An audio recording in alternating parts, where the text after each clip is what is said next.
கருப்புசாமி கட்ட பாருங்கள், விருதுநகரத்தில் வந்தாங்க. இந்த பாருங்கள், வளந்தலை மாவட்டம் உள்ளாரெலாம் பாருங்கள் எப்படி ஃபினிஷிங் பண்ணி வச்சுன்னு. வளந்தலை மாவட்டம் கட்டை எந்த அளவு லெவல் ஆகிடுச்சுன்னு பாருங்கள். அதான் கருப்புசாமி அவங்க கட்டை தான் ரெடி பண்ணது. இவர் அவங்க ஃப்ரெண்டு. அப்படியே கட்டை திருப்புங்க, கட்டை திருப்பி தொப்பியை காட்டுங்க. பாருங்கள், தொப்பி எவ்வளோ மொத்தமாக இருந்தது, இப்போ அழகாக லெவல் பண்ணியாச்சு. தொப்பி பக்கமும் உள்ளாரையும் ஃபினிஷிங் பண்ணியாச்சு.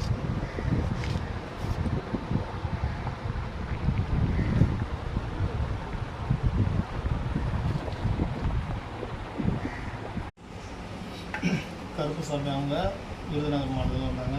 கட்டையை ரெடி பண்ணிட்டேன். அதை பற்றி சொல்லுங்கள். கட்டாயம் இருக்குது, அப்படியே சொல்லுங்கள். நீங்கள் நல்லா இருக்கு.